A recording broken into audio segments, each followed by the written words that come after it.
Um, Hi, everyone. Thank you so much for joining us. My name is Selena Yip. I am the festival director for the Philadelphia Asian American Film Festival. I just want to thank PHLAFF for inviting me to moderate this Q&A. Richard, would you like to introduce yourself?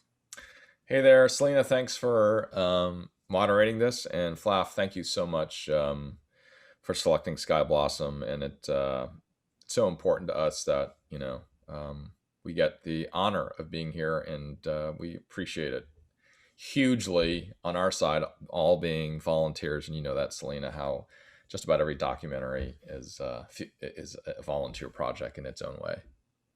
Yeah. Well, yeah, let's talk a little bit about that. I would love to know sort of like how you started with Sky Blossom. Like, what was the inspiration for you to start documenting these stories? It's because I started caring for my dad about 8 years ago. He's in California. I live in New York, and I had to change my job from a full time job to work Fridays, Saturdays, and Sundays, so I could fly to California to help my family take care of my dad, who now is in late stage Alzheimer's. But I realized how few people talked about family caregiving, and yet I also learned that there's a ton of us. There's like 53 million of us. So I thought that, um, you know, after I was talking a lot about caregiving in various environments, whether in my job on TV or during events and speeches and stuff, that, we had this huge cultural gap. And film as a powerful way of, you know, being part of changing culture or improving culture. And so began the idea of let's do a film on family caregiving, and that's what started 5 years ago. And whoo wee, as I was telling you earlier, do I respect independent filmmakers hugely, because I'm like, I am worn and torn and tired. Just like, how do people do this thing for a profession? This is work.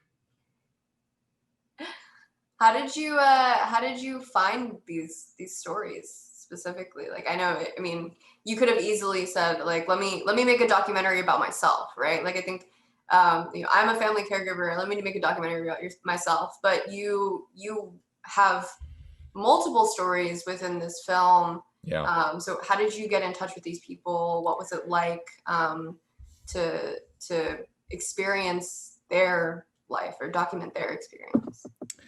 It was kind of because I'd been working with different community groups. I just asked them. I said, "Hey, are there families that you think would fit into this space?" And we were really trying to identify families that represented America.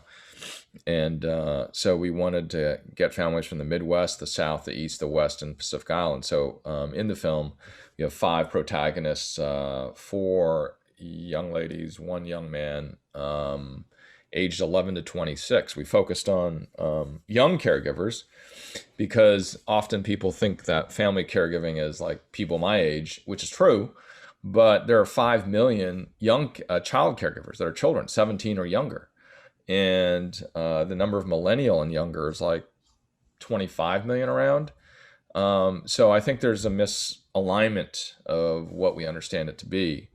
And I guess in my storytelling, I look at misalignments to try to open up our eyes. And I think that's why I chose families from every region of the country, and that's why we have a Black, Latino, Native, Asian, and white family, to show that we're different, but really that we're all the same when it comes to caring about other people. And in the film, I don't introduce like, here's the Black family, here's a Latino family, here's the Asian family.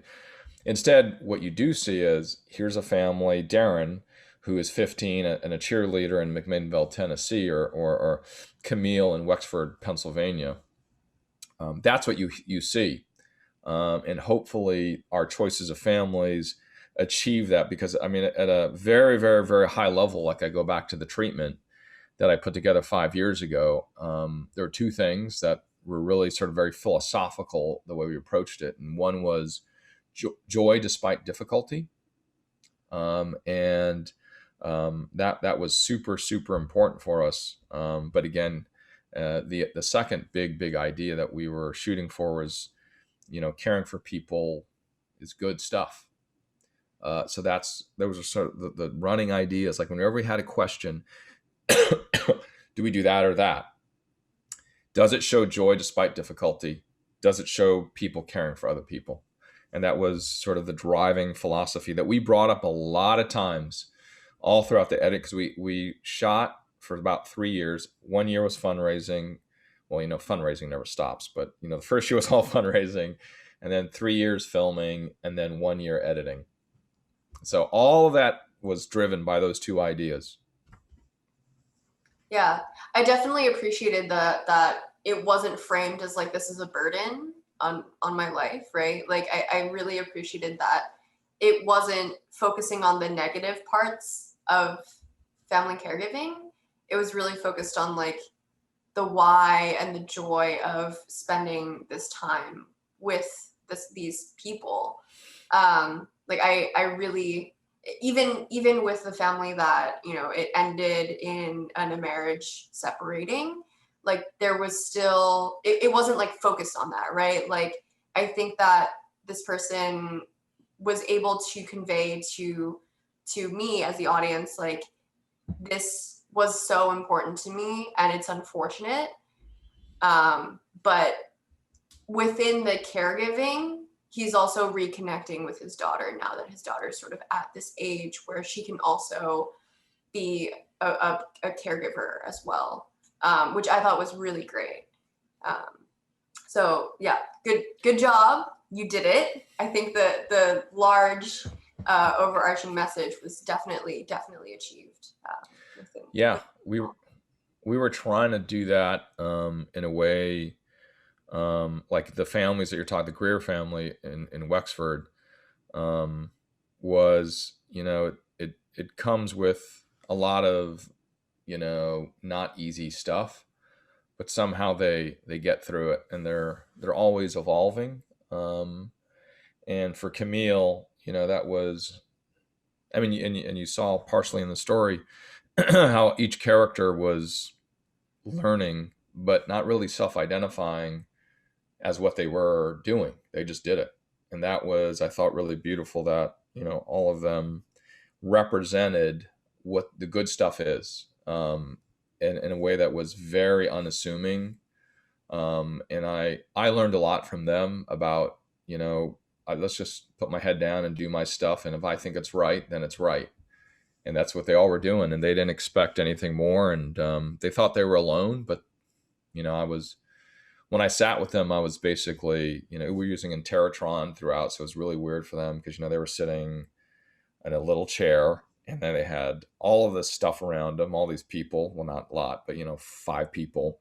And then they were looking into a screen, not a human. And they were aged 11 to 26, yet their humanity still came through. And I think that common, bond of being caregivers, me a caregiver, and that they being a caregiver, was what surprised me, that instant relationship and bond that we had. And so, they really were open.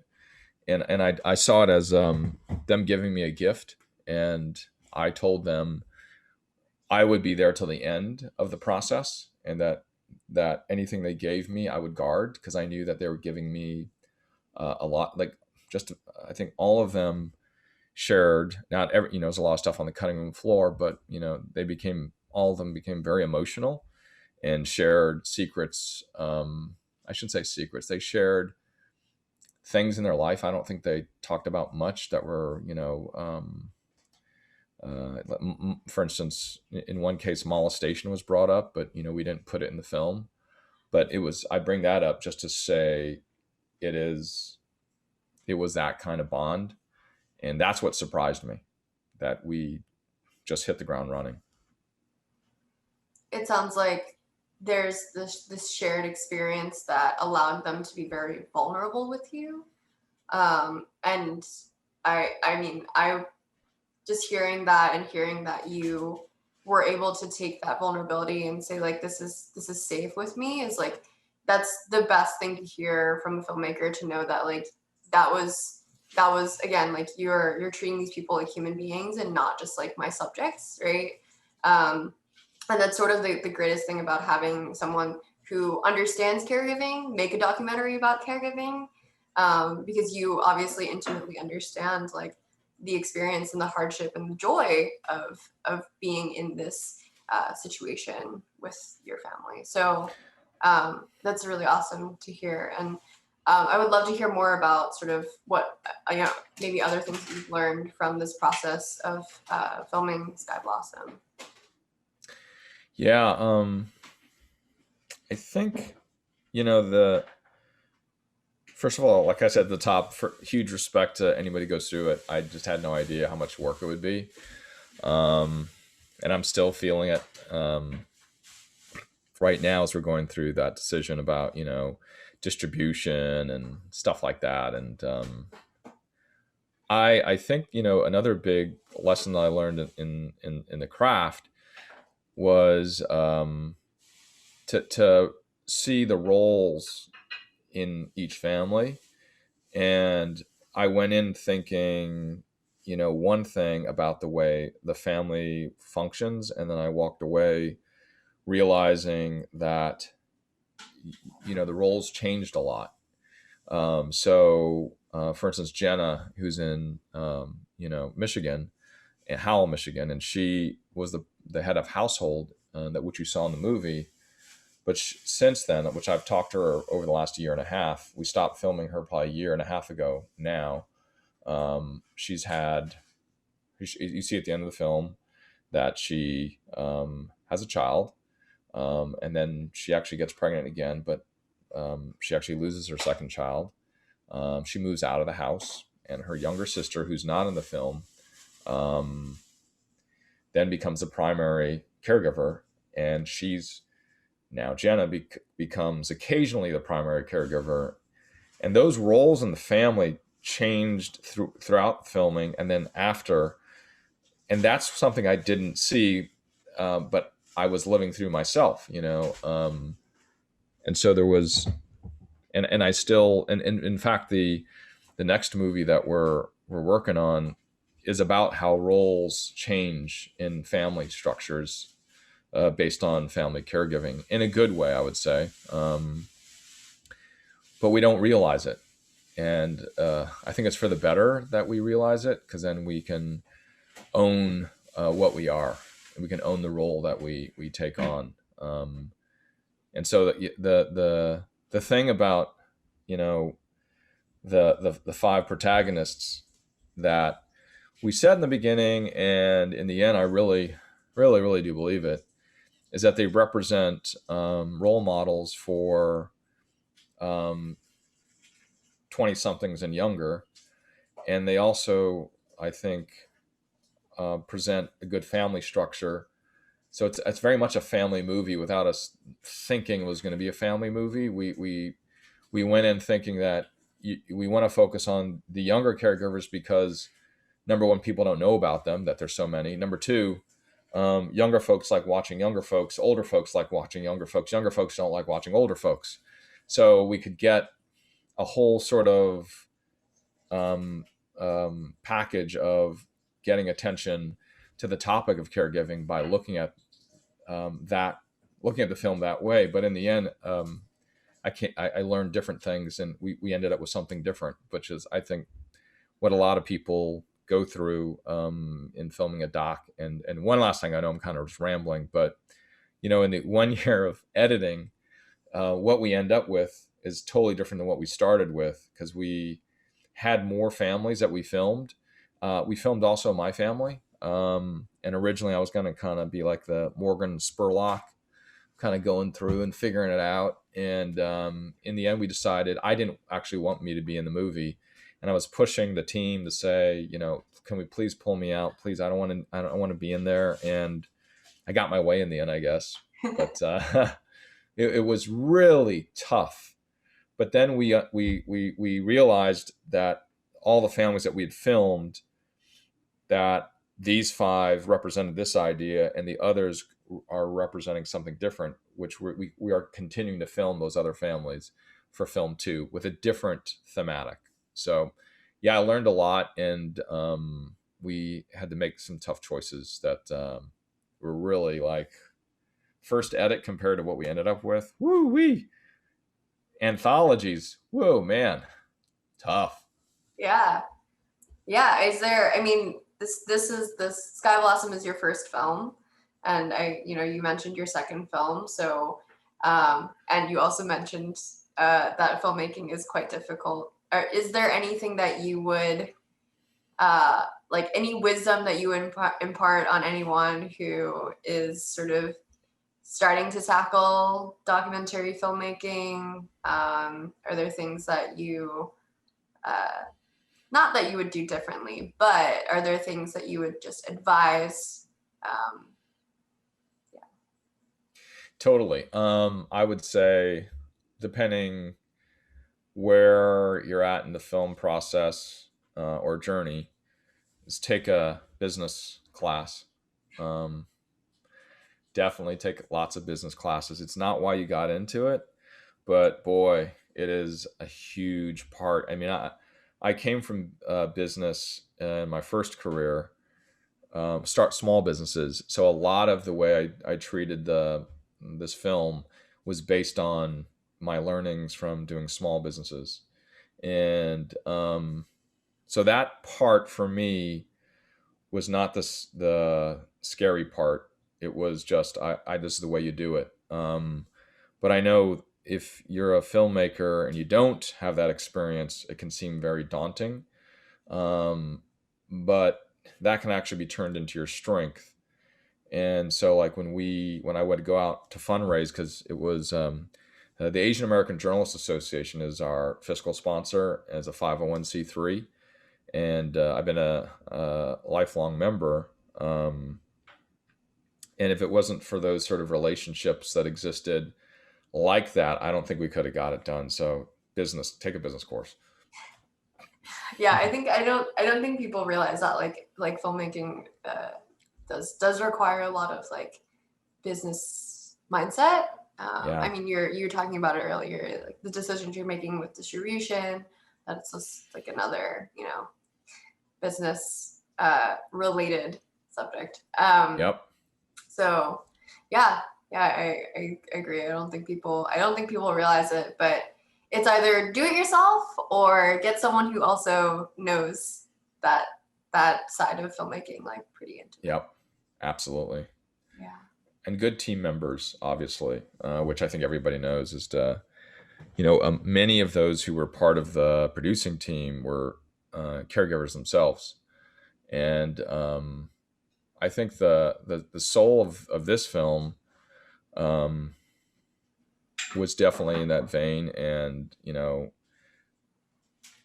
I think that it goes without saying, but, staying true to that soul that you decide you're going to build on for yourself as well as for the group. And some will not agree or buy into it, and that's fine. But you need to have that team that, as I was saying earlier, believe in joy despite difficulty, and that is so important, and that they see it and they believe it. Because then I always say, because my first job out of high school was Mrs. Fields cookies, and I used to eat 6 of them a day. And I always said, you gotta love the product, you gotta love to eat it. So if you don't believe in the joy despite difficulty, and that you don't believe in this, it's important to care for other people in a real, genuine, and guttural way, then I don't know if you can be on the team, because you've got to make those little decisions, especially as if you're the DP or you're the sound mixer or the editor. You really have to feel that thing in order to be able to get it to the screen. And I was really lucky. I mean, one of the things, we got over like $1 million in pro bono and in-kind work for the film. That's a lot of money. And if it weren't for that in-kind, we could have never got it done. But the reason why we got the in-kind is because of the soul of the movie, and what we were trying to, it was a little bit above our pay grade, Selena, to say that we going to change the world about caregiving. But, I really did believe it. And I really did want to do my little thing in that space. And I'm so grateful for all the folks that, pitched in, like I